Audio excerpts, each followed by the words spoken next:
Bonjour à vous les Actunautes, en direct depuis le Hall 3 du Paris Nautique Show 2025. Je suis devant le stand de l'Alliance circulaire vers un nautisme durable. Alors c'est une véritable innovation, un tremblement de terre dans le monde de la construction des bateaux, parce qu'on va aller vers une recyclabilité totale de certains bateaux en composite. Et pour découvrir cette alliance, rencontrons tout de suite Guillaume Perben, cofondateur de Composite Recycling. Bonjour Guillaume. Bonjour Nicolas. Alors ce Paris Nautique Show 2025, c'est l'occasion d'une vraie annonce mondiale, d'un vrai changement de paradigme dans la construction des bateaux en composite. Oui. Vous êtes 6 grands acteurs et vous avez mis en place un procédé industriel qui permet, en déconstruisant un bateau, de récupérer tout ce qu'on a pu en termes de composite pour le réutiliser quasiment directement. Exactement. On a mis en place ce système en développant d'abord une technologie pour permettre la séparation des composants de ces matériaux composites qui constituent les coques par exemple, les fibres, verre ou carbone et la résine. Mais cette technologie toute seule ne suffit pas évidemment, il nous faut aussi des producteurs de déchets comme le groupe Beneteau qui soit pionnier dans le fait de trier leurs déchets et d'utiliser des résines plus recyclables. Il nous faut un gestionnaire de déchets parce que c'est une vraie expertise et pour ça on a le groupe Veolia qui nous assiste là-dedans. Nous on s'occupe de faire cette séparation entre la résine et la fibre.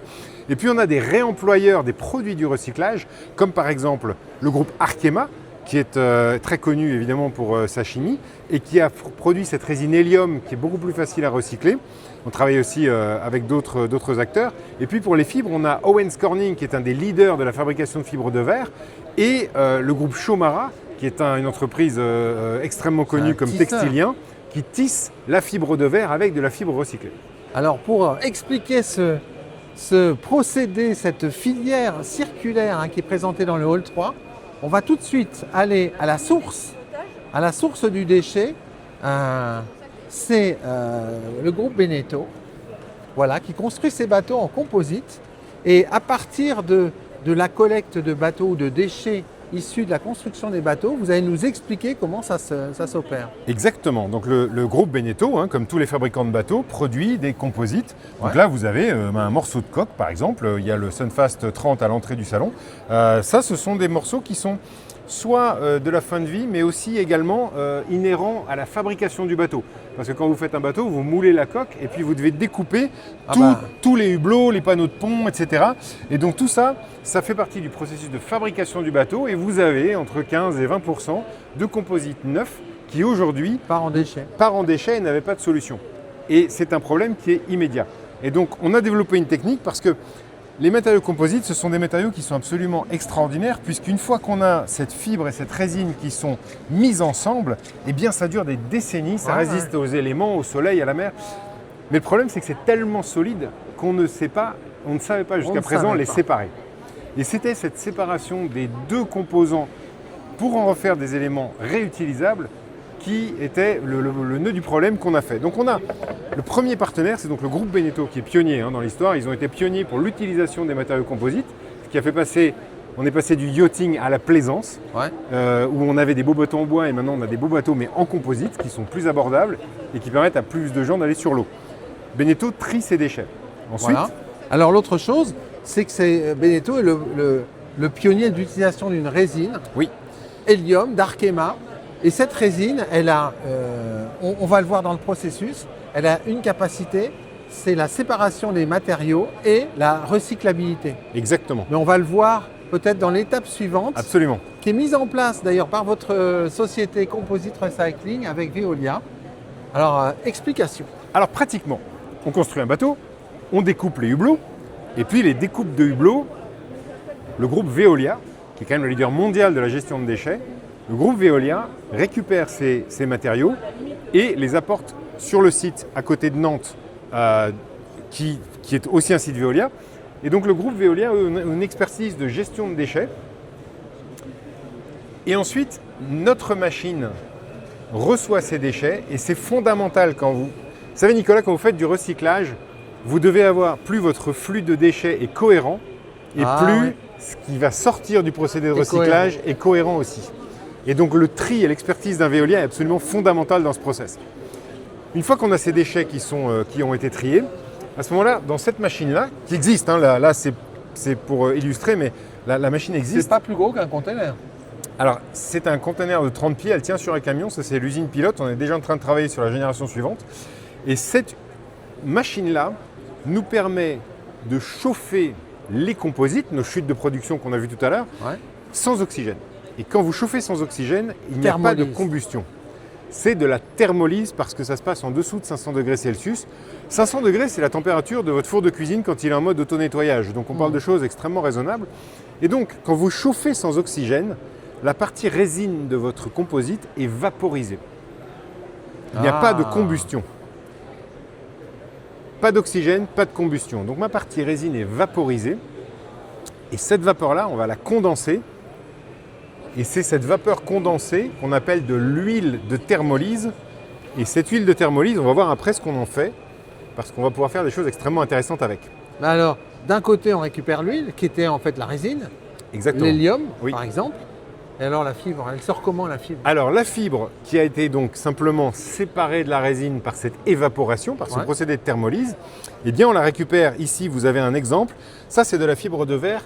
C'est un vrai exemple ça? Oui, oui, c'est une pas une bobine neuve. Non. Ça c'est vraiment un exemple de ce qui sort du four quand vous avez... C'est dingue parce que c'est exactement la forme qui a été mise dans le moule en fait. Elle est plus propre puisqu'il n'y a plus le traitement de surface qui permet l'adhésion de la résine, mais cette fibre-là sort telle qu'elle. Je peux vous montrer un autre exemple. Elle sort telle qu'elle. Vous voyez, donc là on a du tissu, puis là on a du mat de verre. Alors le mat de verre, lui, ça permet de combler les grands espaces. Le mat de verre, c'est ce qui va vous permettre d'avoir des applications non structurelles, comme dans un bateau, tout ce qui est varangue, support moteur, là où on veut de l'épaisseur. Le tissé, c'est ce qui va vous permettre d'avoir de la structure. Et donc, ce composite-là, c'est du composite qui sort. Vous voyez qu'il est très grand, il sort de la machine. C'est plus l'échelle laboratoire de timbre-poste. C'est comme neuf. Alors c'est comme neuf et c'est extrêmement propre. Et on va voir que cette propreté du composite qu'on a réussi à séparer, elle va nous servir pour la suite. Allez, à la suite. Donc là, on a notre huile qui a été récupérée. Oui. Et là, on passe chez Arkema. Alors là, on passe chez... Donc, on a Beneteau qui trie les déchets, on a Veolia qui gère les déchets, on a Composite Recycling qui sépare les composants de ces déchets, et maintenant, on a Arkema qui est le premier réemployeur de produits de recyclage. Et qu'est-ce que fait Arkema? Alors, Arkema, pardon, il va utiliser... Donc ça, c'est l'huile qu'on sort du procédé de recyclage. Dans cette huile-là, il y a plus de 95% de composants de la résine hélium qui a servi à Beneteau à faire le bateau. Wow. Et Arkema, comme ce sont quand même des experts de leur domaine, Arkema est capable, à partir de cette huile de thermolyse qui sort du processus de recyclage, de refaire de la résine avec laquelle les opérateurs de Beneteau sauront reconstruire un nouveau bateau. Sachant que 95% de ce flacon, de celui-là va dans celui-là. Oui. Donc ça veut dire que c'est quasiment recyclable à un niveau de recyclabilité extraordinaire. Qui est exceptionnel, qui est complètement nouveau, ça n'a jamais été fait avant. Donc ça veut dire qu'un déchet devient une vraie matière première sans avoir un traitement monstrueux derrière en fait. Alors il faut une distillation, Arkema a un savoir-faire qui est... c'est rien par rapport à fabriquer de l'hélium ex nihilo. Absolument, absolument. Et c'est toute l'idée et tout l'intérêt de cette résine qui en plus est valorisée de manière bien plus intéressante pour le modèle économique. Donc plus on utilise des matières recyclables et plus le modèle économique fonctionne. C'est ça qui est aussi assez nouveau. On est en boucle. Oui. C'est de l'économie circulaire. Exactement. La vraie. Oui, et c'est la première boucle. On va avoir tout à l'heure le diagramme, mais c'est la première boucle. Bateau, chute de production, gestion de déchets, séparation, et on repart dans de la résine. Ça, c'est ma première boucle. Mais on a vu qu'il nous restait les fibres. Les fibres sont extrêmement propres. Elles étaient très belles, elles sont là. Elles sont là. Étape suivante. Là, on va chez Owens Corning. Owens Corning, c'est une entreprise américaine qui est un des leaders de la fabrication de fibres de verre. Et Owens Corning a équipé leur usine de l'Ardoise qui est à côté d'Avignon. Ça, Nicolas, ce qui est important aussi, c'est qu'on reste en France là. Ah oui, c'est ce que je vois. Là, on était dans le 44, entre Veolia Beneteau est en Vendée, à côté des usines. Beneteau est en Vendée, Veolia est dans les pays de la Loire. Et puis, votre usine pilote est dans le 44. Exactement. Et donc, on reste en France, on va à Avignon, à côté d'Avignon.